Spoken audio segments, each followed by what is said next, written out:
Nike is so down bad right now. They lost $25 billion in one day last year, marking it as one of the worst days in the company's history. Their CEO was forced to retire, and their stock price has plummeted 28% since last year. 3 reasons why this happened: they focused too much on website sales, they haven't picked up on consumer trends quick enough, and most importantly, lack of innovation. They prioritize sales of Nike Dunks as opposed to new, exciting footwear. And 2025 is looking to be the year of the retro, and I can't help but feel like that is extremely uninspired. Now, don't get me wrong, I love a good retro just as much as the next guy. Am I buying the white cement 4s this year? Yeah, of course I am. Am I making a styling video about them? Yes, I am, but where's the new?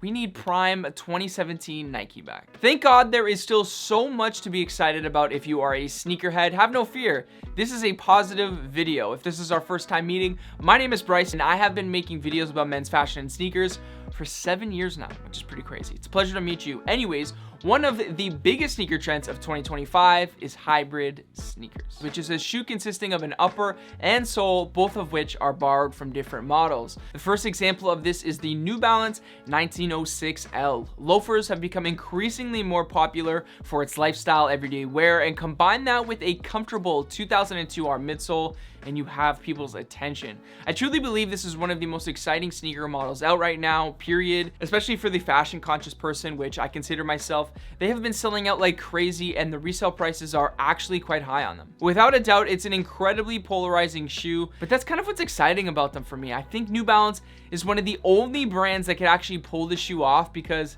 they're already the dad shoe brand, so it's very on target. Now, there are other types of hybrid sneakers though, including sneaker mules from Margiela, Miu Miu, and Supreme. There's also a huge influx right now of lifestyle sneakers getting the football or soccer treatment. For women, there's even ballet flats converted to sneakers. Now, you're probably asking yourself, how is it that Fusion Jordans are some of the most disgraced sneakers ever, and somehow these are cool? Well, the market is completely different nowadays. As mentioned before, people are itching for something new, and that's exactly what these are. I think it's going to be a huge year for hiking sneakers as well. That includes shoes like Salomon, Hoka, and all of the outdoorsy offshoots of the major sportswear brands.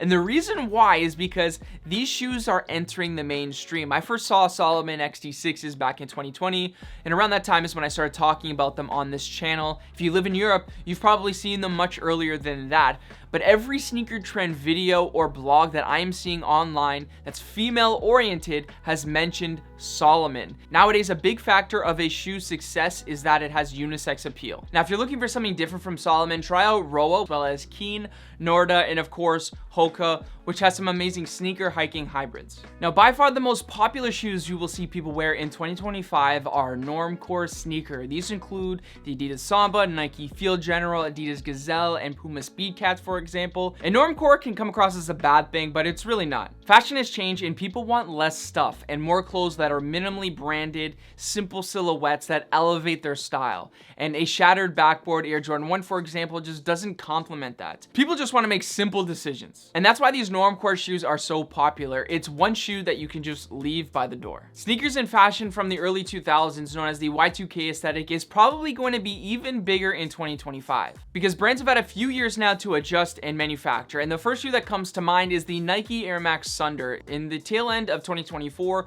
we saw some heavy hitter colorways, including the Kids of Immigrant and the Phantom Black colorway, both of which are super clean. This is going to be a really big shoe for Nike, and honestly, I'm here for it. Now, a big characteristic of a lot of Y2k sneakers are metallic colorways, and the success of these shoes have rubbed off on a lot of other models. And it seems like nowadays brands are taking their It sneaker and giving it a metallic treatment. I personally don't mind it on the runner models like the Gel Cayano, but I'm not super interested in getting a metallic Samba or something like that. But if you've been watching the channel for a while now, you know that my opinions are subject to change. So if you've gotten any value out of the video so far, be sure to hit the subscribe button. It's free for you, and it helps me out tremendously. Easily one of the biggest trends in all of sneakers right now, though, is the rise in popularity of running sneakers and the sport of running in general. Surely you guys have noticed on social media the influx of running content. I think something happens when people enter their mid-20s where they feel they need to try a marathon for the first time. And hey, I'm guilty as charged. 3:47 on last year's marathon though, no big deal. And of course, you are gonna need good footwear to do that. In comes Brooks, On, Asics, Hoka, Nike. There are two main trends in the running category I've noticed compared to different years. First is people are buying more than one running shoe. They have a daily trainer, a race shoe, a shoe for when it rains, a tempo run shoe. Brands have caught on to this now and are providing a whole fleet of different offerings for each category. Not to mention, people are dishing out hundreds, and I mean hundreds of dollars for the latest tech running shoe because they feel it's going to give them an edge. There is a lot of money on the table. The next one is that running sneakers are getting their own collaborations, which creates buzz around the product. First one that comes to mind is Minted New York and Saucony, and because the brand is so active on social media, people see buying the shoe as also a way to support their favorite creator, which would be the brand's founder, Marcus. Another would be Action Bronson and New Balance Rebel, as well as Puma and Represent 24/7. Speaking of Puma, their work with Salehi Bembury is looking to launch on a Puma running sneaker, and one can't help but think that they're also trying to capitalize on this trend. 3D printed shoes have been a buzzword in the sneaker industry for a while now, and Zellerfeld collaborating with Nike in the tail end of 2024 was a big sign of what's to come. I predict that every brand is going to have at least one type of offering moving forward. It has already started with slides or soft slip-on shoes. And I don't know about you, but it seems like every middle and high school kid is wearing either Crocs or slides, so the demand is definitely there. But as technology develops, and it's developing quickly, expect to see some wild footwear in the future. I think this is awesome because you are getting some super unique designs which push the boundaries of what's possible with footwear. It's nice to see new design language, and apparently it's also eco-friendly. All that said, it makes you kind of think of how revolutionary Kanye is in footwear design when you think of how the foam runner was kind of first.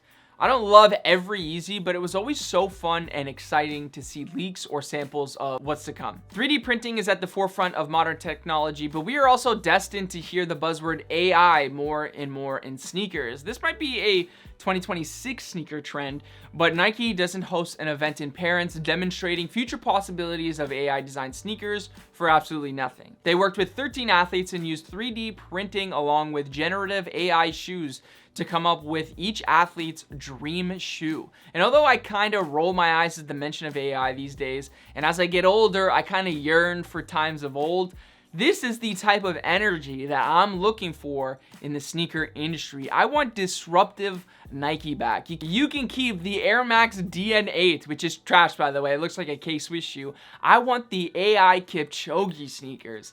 Still early days to chat about AI in sneakers, that's for a different day. But if you are looking for what clothes to wear with your 2025 sneakers, check out my fashion trends video right here. I have this scoop on the best pants, knitwear, and accessories to wear. So why don't we click on that and I'll meet you guys there. Thanks for watching, and I'll catch you in the next one.